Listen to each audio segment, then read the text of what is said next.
I believe the Global Manufacturing Industrialization Summit will certainly bring about lots of potential to our part of the world in the Gulf.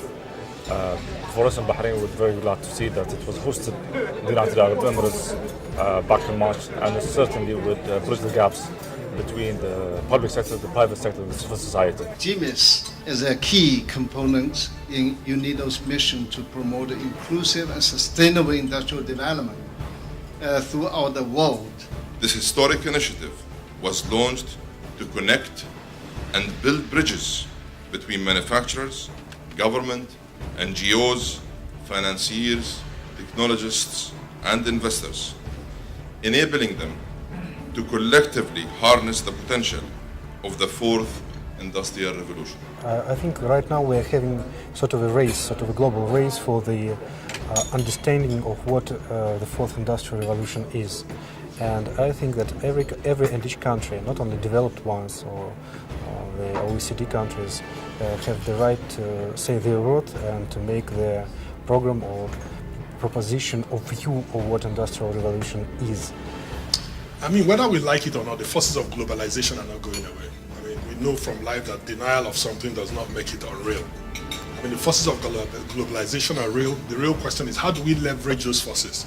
And I would argue that some of the things we're discussing today are the most important dimensions of those forces. For us, or the way we are looking at this forum, it's a great opportunity for countries, emerging economies like Mexico and probably others in the world, to insert ourselves in this initiative.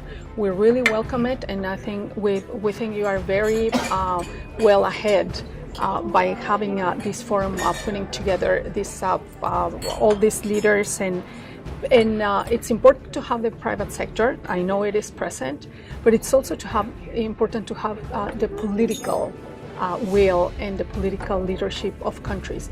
So we are very happy to be here today, and we are willing to participate.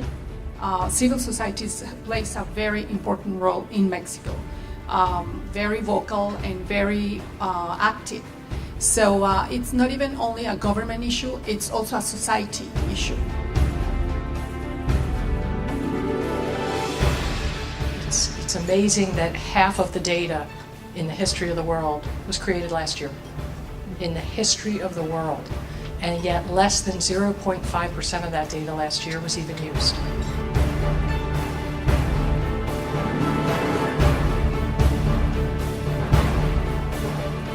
My name is Gary Fowley. I represent the UN agency, the International Telecommunication Union. None of the potential of manufacturing and future technologies will be achieved unless we have universal and affordable access to the internet. Today, with global value chains, we need to ensure that what is happening in one part of the world is adequately used in another. The whole question around the fact that the Global Manufacturing and Industry Summit is very inclusive, bringing in policymakers, bringing in manufacturers, bringing in the private sector, bringing in civil society, as we heard from Mexico, is very important again, because I think it allows for a dialogue space that is inclusive, that one can then use to design and develop policy. We have seen Morocco grow from an agriculture country to a majority textile producing industry. Today, Morocco's highest exports are airplanes, with the negotiations with Boeing and the whole automobile industry. So I think that when one looks at Africa in particular and talks about what can policy do, it's the whole range. As you look at different parts of Africa, is the Moroccos of the world that are at the other end and can ensure that the fourth industrial revolution and if artificial intelligence, robotics begin to actually create value and increase jobs and attract investors.